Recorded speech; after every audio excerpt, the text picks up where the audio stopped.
Hey everybody. So I've been a bit sick and had a bad stomach flu, had a fibro flare before that, having a fibro flare now. I think I'm getting to the easier end of all of this physical ailment, and I feel like I'm starting to recover. Haven't had a flu like that since 2009.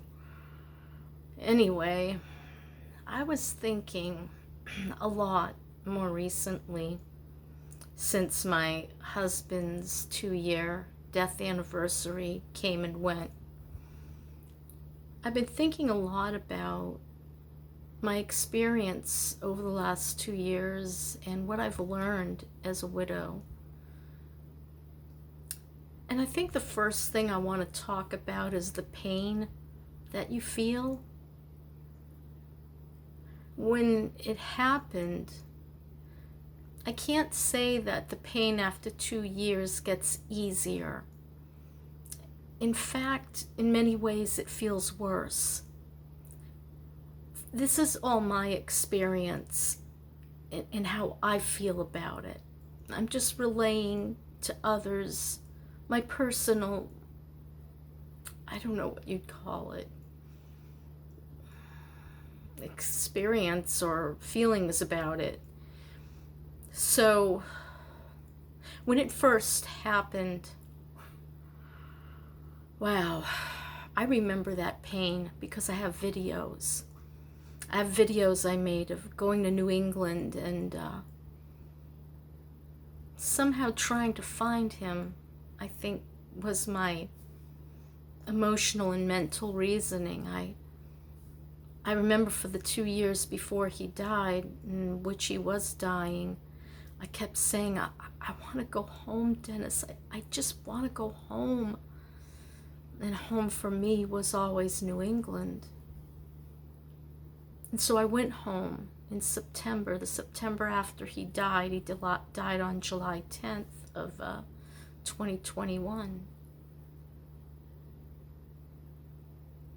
The pain at that time was raw and deep, right to the bone. And with it was this unbelief, like, this can't be right. This can't be actually happening. I'm going to wake up and this is going to be over. But that didn't happen. I guess that's what they call denial. I knew he was dead. I knew he wasn't coming back. I just was having a very hard time accepting it, believing it, that it was a reality, my reality.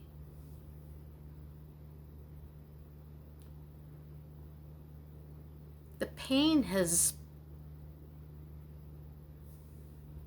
what's the word? Evolved. It's less bone eating. It's less deep into the soul. It's more of a mournful sorrow. A knowing that it's over. Really and truly, it's over.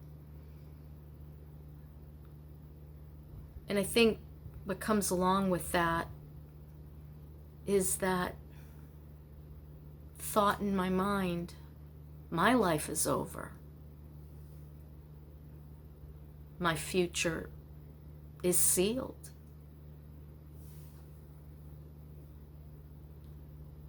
Now, of course, that's just my impressions of what I'm experiencing. And I'm sure that will change in the next 2 years. But for now, there's the sense that I'm finished. it's never going to get any better than this.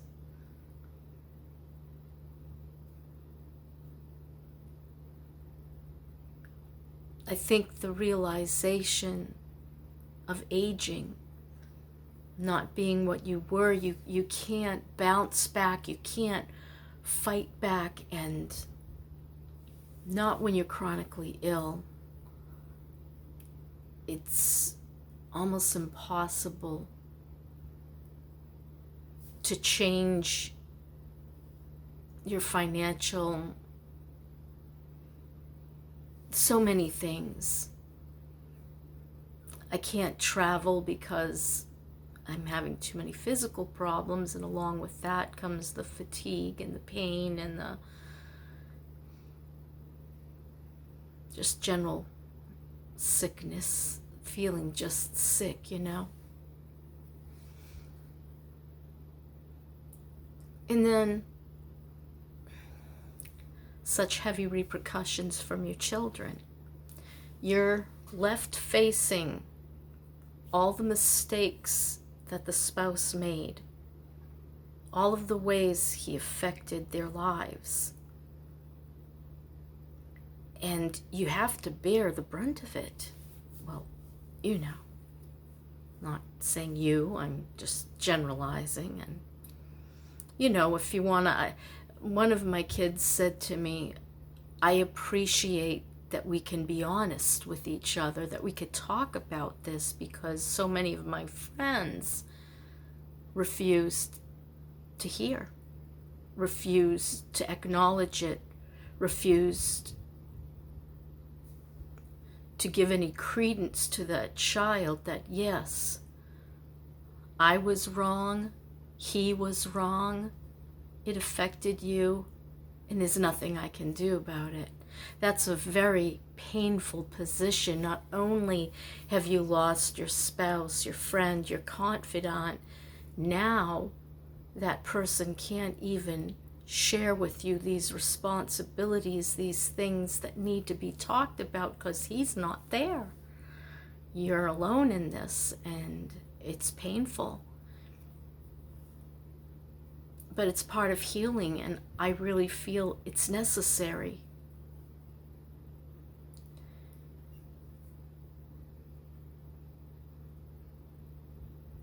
And I don't know if there's the last thing I've learned. Well, several things I've learned.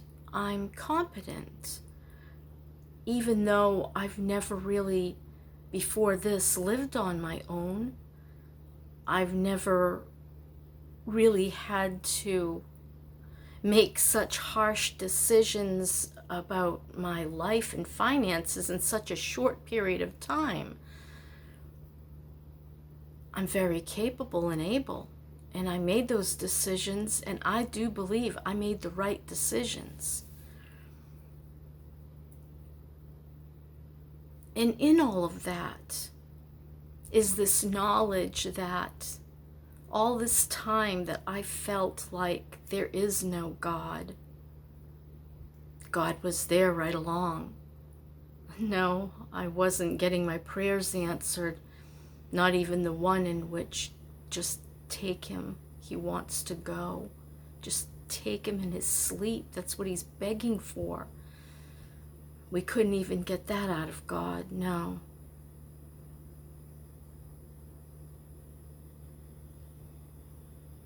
But God did have my back. I truly feel that the things that transpired, my willingness to make quick decisions, but don't forget, I had 5.5 years to try to figure this out while he was failing in those 5.5 years. And then the last 2 years, when I knew it was soon going to be over, I started making lists and saying, okay, but I remember so many times I'd be afraid, and I'd turn to Dennis and I'd say, I don't know what to do. Please tell me what to do when you're gone. I don't know what to do. And he'd say, I'm so sorry. I don't know. But God was there. And God worked it all out so perfectly, so harmoniously, that now that I can look back over these years, and not just the 2 years of my loss, but the 5.5 years before, when I was really losing the cars and losing the house and losing my furniture and losing our business and losing our savings. All of these things were priming me for the decisions I would have to make. And I do believe that God was in the details. He knew what I needed to do. And though I thought I got this down, I know God was leading every step I took. And today, I'm safely harbored in this little apartment. And boy, was I appreciative last Saturday when stomach flu is the most horrible thing. I completely forgot what it was like. And I was so very grateful for this bed. This isn't the new one. I had to cancel delivery because I was so god-awful sick. I was so grateful for this bed, for that bathroom being right next to my bedroom, for the bucket with the plastic bag in it,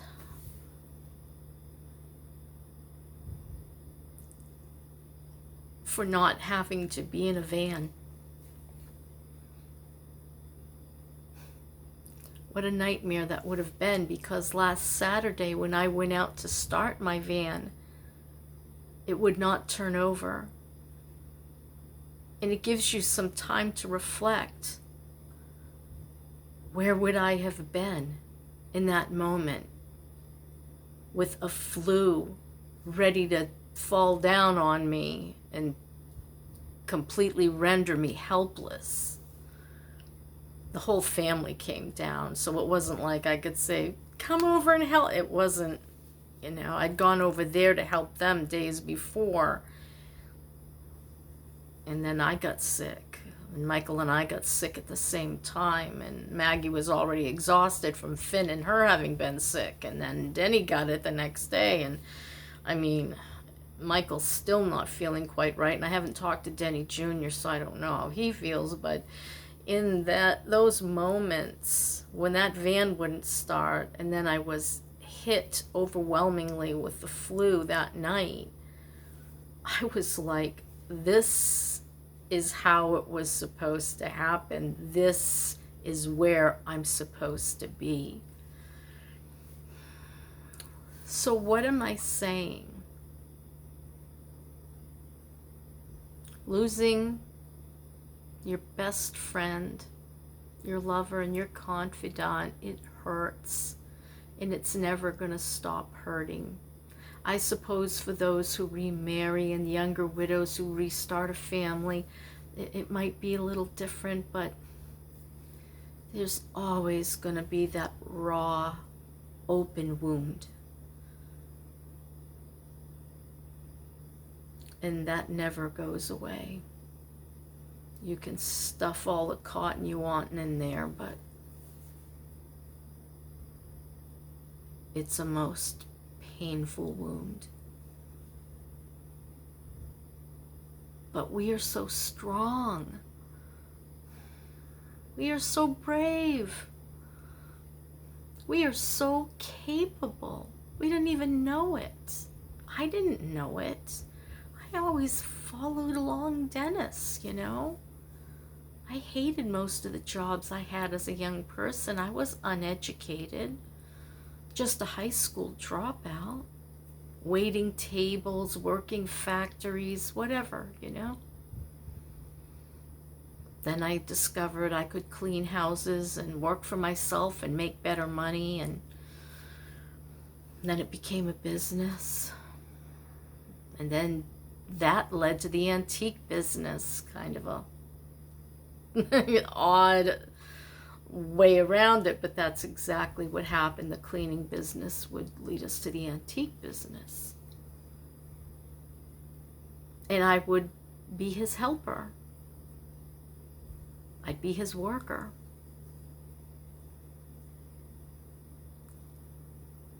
And now I'm a retiree who knows that she has a future. It's just hard to believe. Back to denial. I'm in denial that I possibly could have a future. But I'm working on it. Mostly I'm trying to work on my physical problems, but getting knocked down all the time from fibro flares and from illnesses like a flu doesn't help, of course. But just a few months in this nice little apartment, and I'm so very grateful for it. I always will be so grateful for this time that God's given me here. I don't believe that this is where my story ends, and that's okay. Clearly He speaks to me and lets me know this isn't the bottom line, so just relax. And I know God's right, and I know He has a plan for me, and I'm willing, ready, and able. So don't be afraid. Know that you're watched over. Even if during your loss it feels like God is completely vanished, I promise you, God isn't gone. He's just waiting for you to turn around and face Him again and say, all right, what do we do next? So that's what I wanted to talk about. I'm sorry I haven't been able to talk sooner, but I was pretty roughed up. I lost my current mechanic, and that's okay because he was getting very unreliable. So I put a new ad out, and I got several new ones, and this wonderful man answered. And he's just retired and is looking for something to do. A GMC mechanic of 20 years. And he's going to come look at my van tomorrow and get it running again. And I'm very pleased with that because God is in all the details. I appreciate that.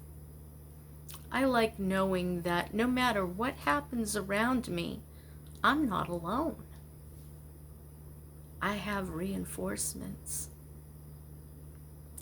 So that's what I want to leave you with tonight. That's my story, and I'm sticking to it. Talk to y'all soon. I hope you have a very blessed weekend. Bye.